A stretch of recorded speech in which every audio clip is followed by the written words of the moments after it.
다 같이 읽읍시다. 시작. 베드로와 고넬료의 만남. 성령께서 고넬료가 기도하고 있을 때 그의 천사를 보냅니다. 그래서 그의 사자였던 천사가 고넬료에게 베드로를 청하라고 말하고 있죠. 고넬료는 기도의 사람이었고 구제를 많이 행했던 사람입니다. 그래서 하나님께서 그의 기도와 그의 구대가 하나님 앞에 상달되어 기억한 바 되었다라고 이야기했습니다. 저희 여러분들도 기도할 때 그리고 구제에 힘쓸 때 하나님 앞에 상달되어 기억한 바 되는 사람이 되기를 주님으로 축원합니다. 아멘. 그리고 고넬료는 하나님 말씀을 듣자마자 순종합니다. 자기의 하인 2명 그리고 부하 군인 1명 해서 3명을 요바로 보내게 됩니다. 여러분, 어떻게 보면 하나님은 순종한 사람을 통해서 역사하시는데요, 이 순종한 사람 대부분 기도를 했던 것을 우리가 보게 됩니다.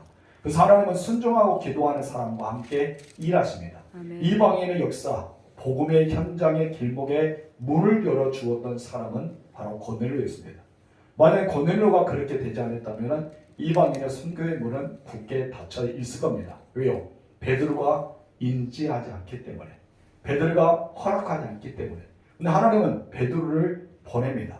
근데 베드로만 보낸 것이 아니라 요바에 있는 형제들도 함께 가서 그 광경을 보기 때문에 성경의 말씀처럼 한 사람만의 주장해서는 안 됩니다. 성경에는 증인이 필요할 때 2~3명의 증인이 있어야 됩니다. 그래야지만 그를 심판할 수도 있고 판결을 내릴 수 있는 그런 것이 바로 성경에 나와 있습니다. 그것처럼 베드로를 통해서 온 세상에 많은 복음을 증거하기 위해서는 반드시 2~3명의 사람이 있었는데, 그와 같이 하나님께서는 베드로만 보낸 것이 아니라 바로 요바에 있는 형제들이 베드로를 얻으면 호위했다 할까요? 아니면 보디가드 했다 할까요? 함께 동행하는 삶을 그렇게 나아가는 것을 보게 됩니다. 이것처럼 얻으면 고넬료가 바로 순종의 사람, 기도의 사람, 구제에 힘쓰는 사람, 하나님 앞에 그의 모든 삶을 상달되었고 기억한 바 되는 사람이 고넬료인 것을 우리가 배웠습니다. 바로 그런 사람이에요. 하나님은 그를 통해서 이방인의 복음의 문을 열기로 계획하십니다. 그래서 저번에도 우리가 들었지만은 하나님은 고넬료를 택하시고 그를 통해 일하시기 시작하였습니다. 그리고 베드로도 순종하는 사람이죠. 베드로는 율법과 전통에 그 아래에 있었지만은 그 율법과 전통이 매이지 않았어요. 오직 하나님의 음성, 성령의 음성을 듣고 순종했습니다. 그렇게 됐더니 드디어 만남의 역사가 일어나게 됩니다. 첫 번째 다 같이 읽읍시다. 시작. 순종하는 베드로와 고넬료. 이 사절 읽겠습니다. 이튿날 시작. 이튿날 가이사랴에 들어가니 고넬료가 그의 친척과 가까운 사람들을 모아 기다리더니. 우리 여기서 순종하는 2사람의 모습을 발견하는데, 첫 번째 다 같이 읽읍시다. 시작. 베드로의 모습. 모습이다. 첫 번째는 베드로의 모습을 우리가 살펴보는데요, 우리는 앞서 베드로가 기도한 가운데 환상을 보잖아요. 환상 보는데 그가 12시에 배가 묘시 고팠습니다. 황홀할 정도로, 쓰러질 정도로, 기절할 정도로 배가 많이 고플 때 하나님께서 보자기 안에 부정한 짐승, 부정한 곤충들, 부정한 새를 가득 넣어 주셨습니다. 어쩌면 이것을 바라볼 때는 사람의 전통, 율법에 의해서는 어쩌면 이것을 먹어서는 안 된다고 그런 판단했습니다. 그런데 하나님께서는 잡아먹으라는 것입니다.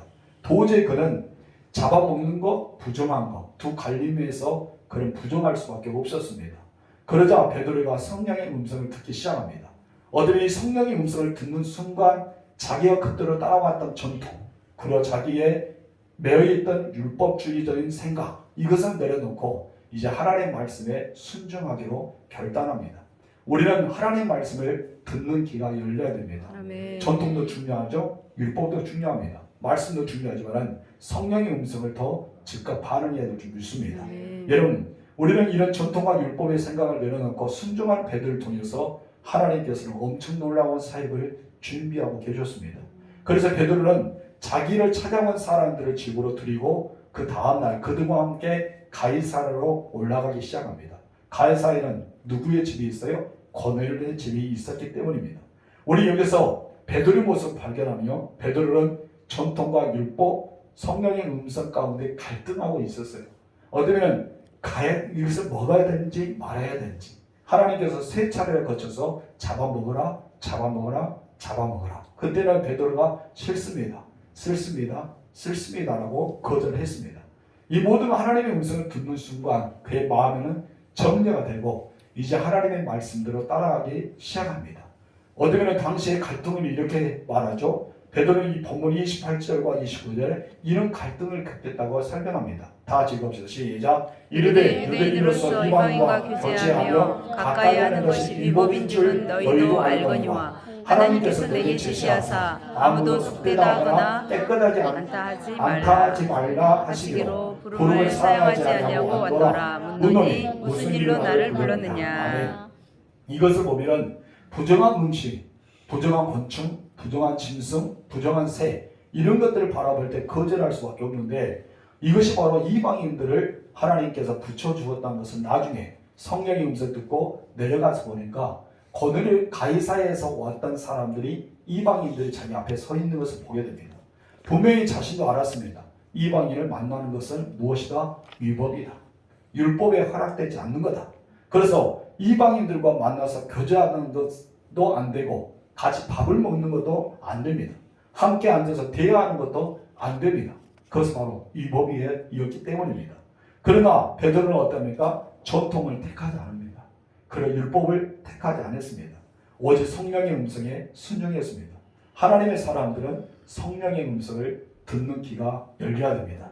여러분의 귀는 성령의 음성을 들으시기 바랍니다. 아멘. 세상의 잡소리에 듣지 마시고 성령의 음성에 귀를 기울이시기 바랍니다. 아멘. 베드로가 이렇게 성령의 음성에 순종할 수 있는 이것은 동기는 사람의 부탁이나 참회 때문이 아니죠. 그 무엇 때문입니까? 바로 오직 성령의 음성을 들었기 때문입니다. 우리가 성령의 음성을 들으며 사람의 음성이 들리지 않습니다. 주변에 많은 그런 세상에 돌아가는 소리도 들리지 않습니다. 오직 하나님의 말씀만 들려지기 때문입니다. 두 번째, 다 같이 읽읍시다. 시작. 고넬료의 순종이다. 이전 24절에서 보게 되면 고넬료가 누구를 초청했는지를 우리는 알 수가 있습니다. 저 먼저 읽어보았던 것처럼 이 고넬료는 친척과 가까운 친구들을 초대했다고 이야기합니다. 그리고 7절 이야기하면 고넬료는 천사의 말을 듣는 순간 고민하지 않았습니까? 어떤 고민을 했습니까? 이걸 잡아 먹어야 되나 말아야 되니까 그런 고민을 했습니다. 이 고넬료 또한 그와 같이 고민을 하지 않고 바로 순종할 수 있었던 것은 바로 성령의 음성을 들었기 때문입니다. 어쩌면 고넬료도 천사의 말을 듣고 순종하고 이 베드로도 천사의 말을 듣고 순종하면서 살아갔던 사람 중에 한 사람들이라고 볼 수 있습니다. 그러나 베드로가 올지 안 올지 모르는 상황이죠. 베드로가 과연 내가 사람을 몇 발을 보냈지만 베드로가 나에게 올 수 있을까? 아니면 오지 않을까? 그런 모르는 상황 중에 하나지만 그런데 오늘 본문의 고넬료를 보면 어떻습니까? 그런 고민도 하지 않았어요. 오직 사람들을 다 불러 모았습니다. 자기 친척들, 가까운 친구들을 다 불러 모았다는 것입니다. 이것을 보면 고넬료 안에는 확실한 믿음이 있었다는 것이죠. 하나님이 나에게 지시했던 믿음, 그리고 고넬료가 이 베드로를 초대했는데 베드로가 온다는 사실을 확실히 믿었던 것을 보게 됩니다. 여기서 우리는 고넬료의 믿음을 발견할 수가 있습니다. 신앙은 무엇이라고 생각합니까? 여러분, 신앙은 어떤 것일까요? 하나님을 바라보는 마음일까요? 이것도 있겠지만 신앙은요, 믿고 순종하는 것입니다. 아멘. 신앙이 무엇이라고요? 믿고 순종하는 것. 여러분, 신앙은요, 믿고 순종할 때 힘이 납니다. 바로 믿고 순종하지 않으면 힘이 나지 않은 것입니다. 하나님은 이런 사람들을 축복해 주십니다. 우리는 고넬료처럼 믿고 순종할 믿음을 가져서 이 고넬료가 경험했던 성령의 놀라운 은혜를 체험해야 될 줄 믿습니다. 아멘. 우리 크게 두 번째 같이 읽읍시다. 시작. 베드로와 고넬료의 만남. 드디어 만나게 되죠. 25절 읽겠습니다. 시작. 마침 베드로가 들어올 때에 고넬료가 맞아 발 앞에 엎드려 절하니. 여기서 우리는 한 가지 더 새로운 모습을 발견하겠는데, 여러분, 고넬료가 베드로에 들어오자마자 어떻게 행동을 하였습니까? 바로 베드로 앞에 무릎을 꿇어 그를 엎드려 절했다고 표현합니다. 지금 고넬료는 베드로가 하나님처럼 생각했습니다. 하나님의 지시를 받았기 때문에, 하나님께서 그를 욥바에서 청하했기 때문에 베드로를 사람으로 보지 않고 하나님의 사자, 하나님의 대언자, 하나님의 대사로 보았던 것을 우리가 보게 됩니다. 사실 베드로는 그런 말할 사람이 안 돼요. 우리도 마찬가지죠. 우리도 하나님 때문에 이렇게 대접을 받고 있는 거지 우리도 그런 말하는 사람이 아닙니다. 근데 사람에 대해서 그런 행동을 보였다는 것은 그만큼 고넬료가 하나님에 대한 경건성이 뛰어났던 것을 우리가 보게 됩니다. 늘 하나님을 생각하는 삶을 살아왔기 때문에 하나님께서 베드로를 통해서 우리 가정에게, 내가 모아놓은 친척에게, 가까운 친구들에게 분명히 무슨 말씀을 하시기 위해서 베드로를 초대하라 했다는 것을 인지하고 있었던 것이죠.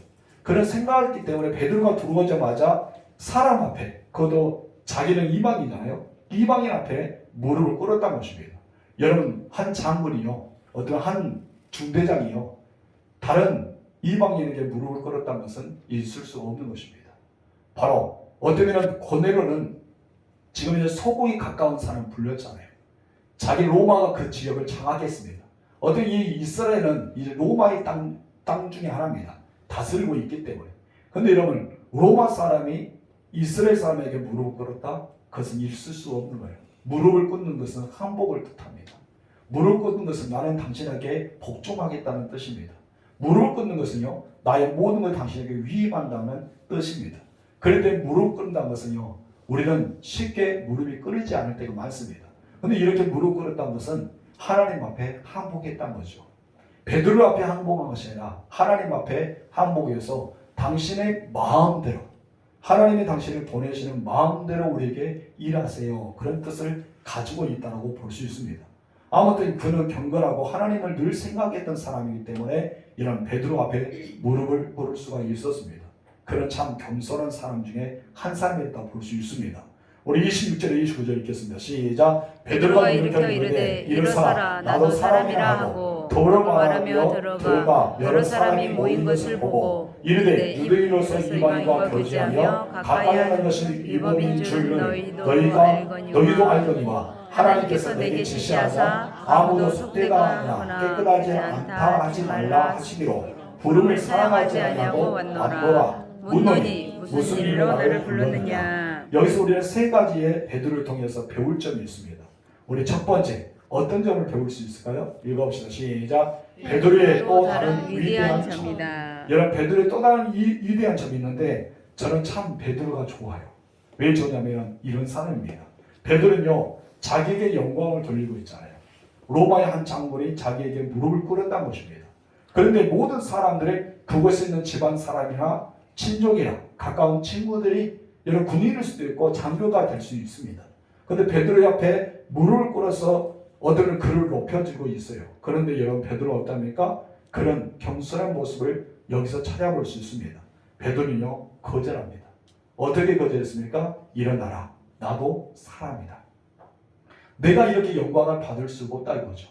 내가 이렇게 당신에게 위대한 이것을 받을 수가 없다고 말하고 있습니다. 저는 참 이 말이 좋습니다. 이 말 속에 베드로의 인격과 겸손이 담겨져 있기 때문입니다. 여러분들이 인격자가 되십시오. 그리고 겸손자가 되시기 바랍니다. 그럴 때 정말 이 베드로는 자기는 신이 아니란 것이죠. 나도 너희와 다를 바 없는 사람이다. 모든 영광은 누구에게 돌려야 돼요? 하나님 앞에 돌려야 되겠죠. 처음에 예수님이 계실 때 제자들은 어떻습니까? 이것 때문에 싸웠잖아요. 서로 간에 싸웠습니다. 한 사람이 예수님의 좌에 위에 앉기를 소망하고 또 한 사람은 예수님의 우편에 앉기를 소망해서 그 형제들이 이야기했잖아요. 요한과 야고보가. 그럴 때 베드로와 그런 여러 제자들이 서로 시기하고 분노하고 싸운 적이 있었습니다.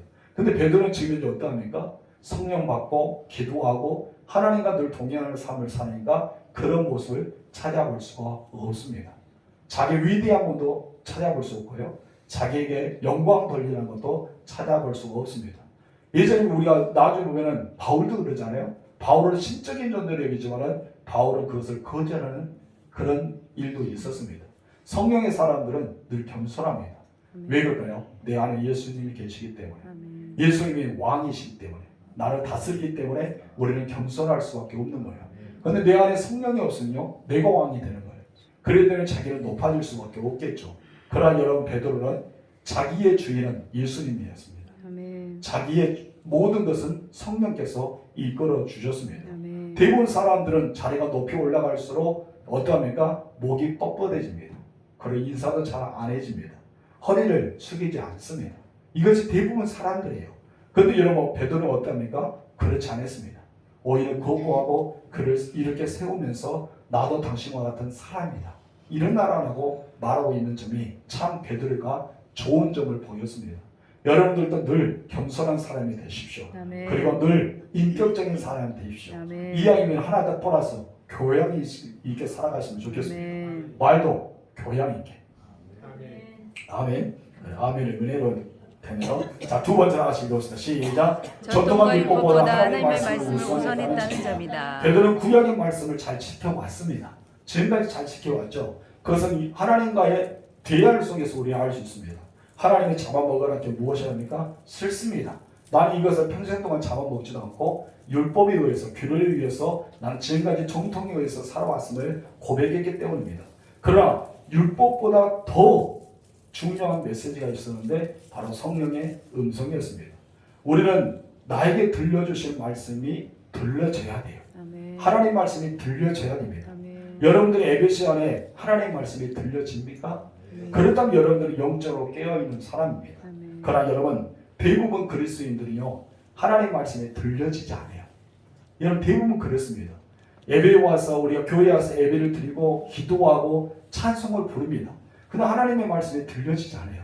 왜 그런지 아십니까? 반복적이고 습관적으로 나도 모르게 종교적인 성향을 갖고 맙니다. 우리는 하나의 종교인이 되고 마는 거예요. 여러분, 우리 기독교는 종교가야 아닐까요? 정확히 말하면 우리 기독교는 종교가 아닙니다. 종교라는 것은 바로 사람이 만든 거예요. 그런데 하나님을 모시고 있는 것은 우리는 종교라 할 수 없습니다. 당연한 거기 때문에. 하나님은 창조주, 우리는 피조물. 나중에 우리 예수 그리스도 통해서 우리가 구원받아 하나님의 자녀가 됐지만은, 그러나 종교적인 삶을 살아가면요, 반드시 우리는 한 가지 기복신앙에 가까워집니다. 하나님께 빌어야 되고, 우리는 복을 하나님께 받아야 되고. 그럼 우리는 이런 복을 받기 위해서 신앙생활 아니죠. 하나님이 여러분들을 창조하는 것은 복은 당연히 주신 거고, 원래 목적은 여러분이 하나님께 영광과 경배와 찬양을 드리기 위해 우리를 만드셨다 했습니다. 아멘. 하나님과의 깊은 교제를 위해서 만드셨다 해요. 그러나 이것을 잘못 사용하다 보니까 어떻습니까? 모든 종교가 한마디로 신을 잘 섬기면 복을 받는다고 합니다. 복. 이런 복을 강조하고 있습니다. 그러나 여러분, 가장 중요한 것은요, 우리가 종교적인 일상에 우리는 깊이 들어가서는 안 된다는 것입니다. 여러분, 설교도 우리가 듣는 것에 익숙해지잖아요. 기도하는 것도 익숙해졌습니다. 봉사하는 것도 익숙해졌습니다. 그런데 여러분, 익숙해지면 안 됩니다.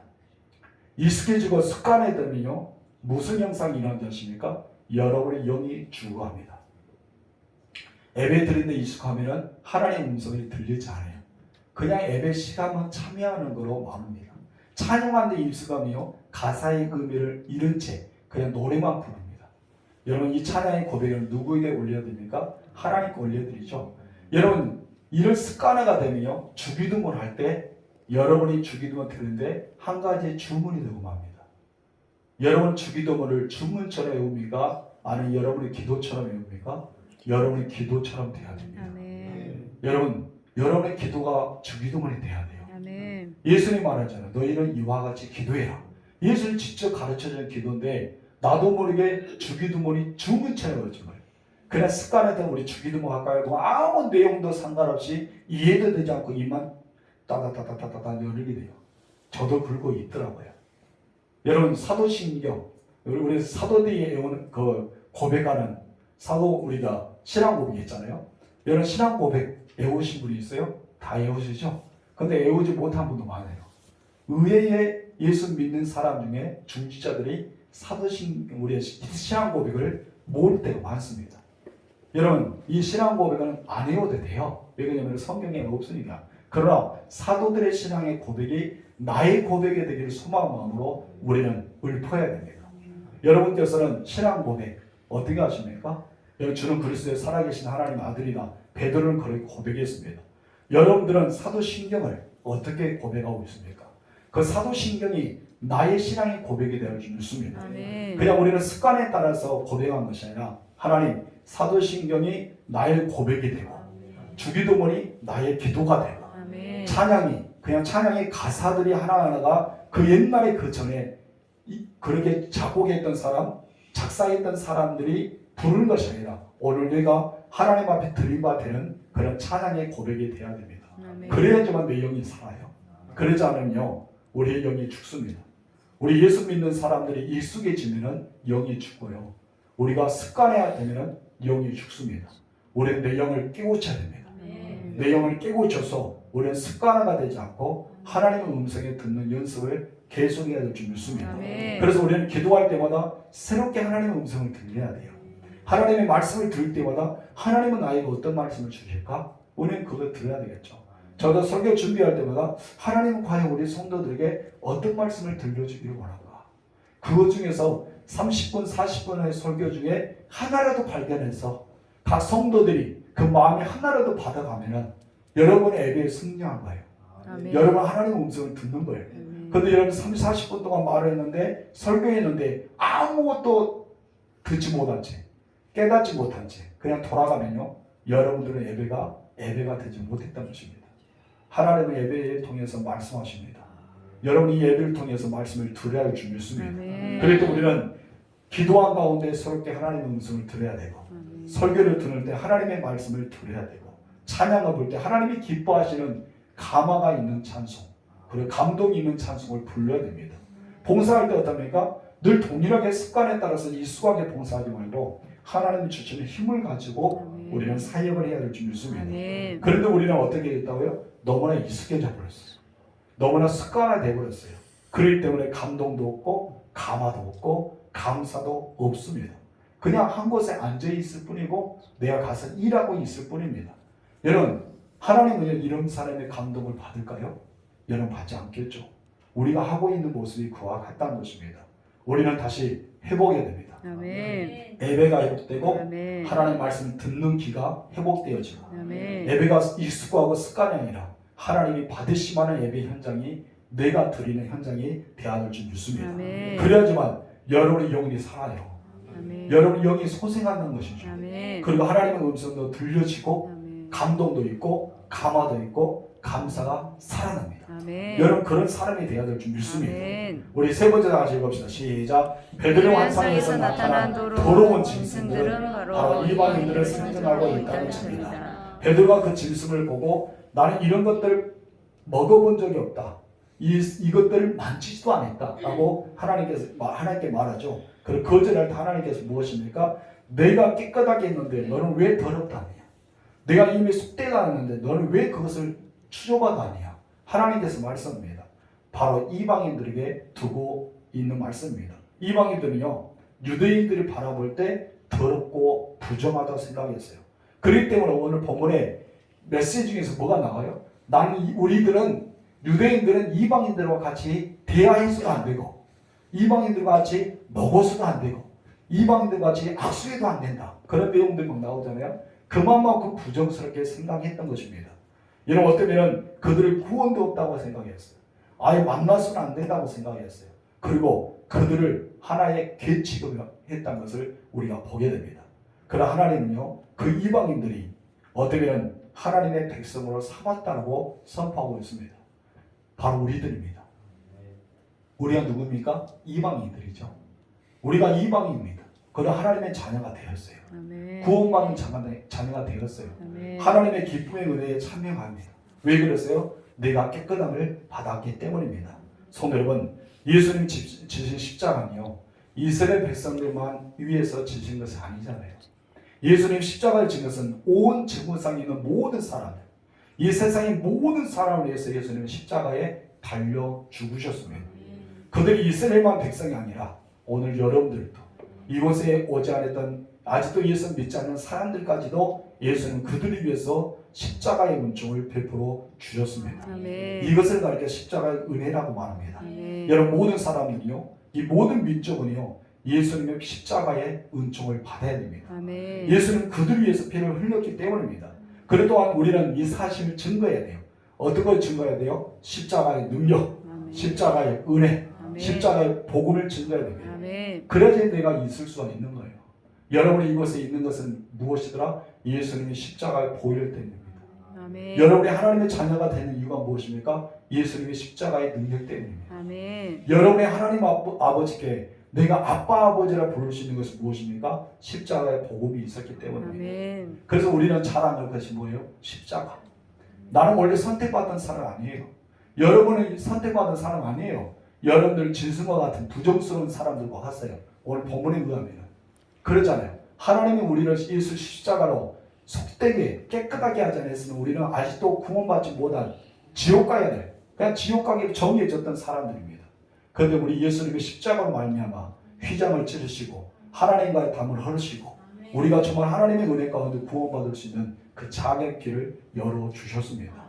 여러분은 십자가의 은혜를 감사하십시오. 아멘. 여러분 십자가의 능력을 찬양하십시오. 아멘. 십자가의 그 은혜를 회복하시기 바랍니다. 아멘. 그래서 우리는 회복해야 돼요. 예배가 회복되어지고 기도가 회복되어지고 우리 하나님께 찬양은 회복되고 내가 정말 하나님 앞에 헌신과 봉사한 것도 회복해야 돼요. 아멘. 여러분 습관화하지 마시고 익숙하게만 하세요. 저도 오늘도 많이 기도했네요. 하나님 설교하는 설교자로서 익숙해지지 않게 하옵소서. 내가 습관에 되지 않게 하옵소서. 여러분 제가 습관에 되고 제가 익숙해지면 누구만 손해요? 여러분 손해잖아요. 왜요? 죽어있는 말씀을 증거하기 때문에. 저는 여러분에게 기도를 부탁합니다. 우리 목사님이 익숙해지지 않게 하옵소서. 우리 목사님이 습관에 되지 않게 하옵소서. 우리들에게 살아있는 하나님 말씀만 전하게 하옵소서. 저에게 기도 좀 해주세요. 그래야지 여러분의 영혼에 살잖아요. 하나님의 음성이 들려지잖아요. 여러분에게 그런 은혜가 임하기를 소망합니다. 아멘. 오늘은 가장 중요한 메시지의 복음은 바로 십자가의 능력, 십자가의 은혜, 십자가의 복음입니다. 아멘. 시작. 십자가의 능력, 십자가의 은혜, 능력, 은혜, 복음. 그 가운데 뭐만 붙이는데요? 십자가. 우리가 십자가, 예수님의 피가 없으면 우리는 없잖아요. 우리는 깨끗함을 받지 못하잖아요. 예수님 때문에 저와 여러분들이 이곳에서 하나님께 예배할 수 있어요. 아멘. 다 예수님 덕분입니다. 아멘. 아멘. 아멘. 그 주님을 찬양합니다. 아멘. 영광의 박수 올리겠습니다. 우리 하나님께만 올려드리나요? 아멘. 기도할까요? 참 좋으신 하나님 감사합니다. 하나님 그렇습니다. 우리가 부정한 짐승과 같은 사람들이었습니다. 이스라엘 백성들과 만나서도 안 되고 그들과 함께 식사를 할 수도 없고 우리는 구원도 없고 어쩌면 더 심하게 가면은 개와 같은 존재였습니다. 그런데 하나님께서는 우리의 모든 죄를 예수님의 십자가의 은혜로 다 씻겨 주셨습니다. 아멘. 예수님의 십자가에 피 흘릴 때 나는 그곳에서 함께 십자가에 죽었고 예수님께서 눈물을 흘릴 때 나의 모든 죄는 그 눈물로서 씻겨졌습니다. 아멘. 이제 나는 예수님의 십자가의 은총 가운데 살아가기를 원합니다. 아멘. 하나님, 주의 종들이 하나님 앞에 기도한 데 있어서 익숙해지지 않게 하옵소서. 하나님 습관화되지 않게 하옵소서. 우리들이 종교인으로 살아가지 않게 하옵소서. 하나님, 예배가 익숙해지지 않고 예배가 습관되지 않게 하옵시고 기도와 봉사와 헌신과 찬양한 것이 정말 날마다 새롭게 하나님을 만나는 시간이 되고 하나님을 위해서 헌신하는 시간이 되고 하나님을 위해서 살아가는 시간이 되게 하옵소서. 내가 천국 가면은 주님을 찬양하고 경배하는 것이 우리의 일일진데 이 땅에서 우리는 그 일을 먼저 하면서 오직 주께만 영광 돌리게 하옵소서. 하나님의 십자가의 은총이 우리에게 내려오게 하여 주실 줄 믿습니다. 우리 가운데 십자가의 능력이 나타나고 십자가의 은혜가 임하고 십자가의 복음을 우리가 받았으니 또한 십자가의 능력과 그 은혜와 복음을 증거하는 자가 되게 하옵소서. 하나님의 놀라운 은총이 이 40년 기간 동안 우리 마음속에 습관화가 버려지고 익숙함이 벌어지고 매일마다 새롭게 거듭나서 주님께서 원하시는 사람으로 더 살아가게 하옵소서. 하나님 내 영혼을 살려주옵소서. 내 영혼이 소생되게 하옵소서. 날마다 주님이 기뻐하는 사람으로 탈바꿈되게 하옵소서. 하나님 언덕에 벗어나서 정말 그 아름다운 나비가 하늘을 날아오는 것처럼 우리의 더러운 죄악들이 벗어나서 하나님의 형상에 닮아가는 작은 예수의 삶을 살게 하옵소서. 예수님의 이름으로 기도합니다. 아멘.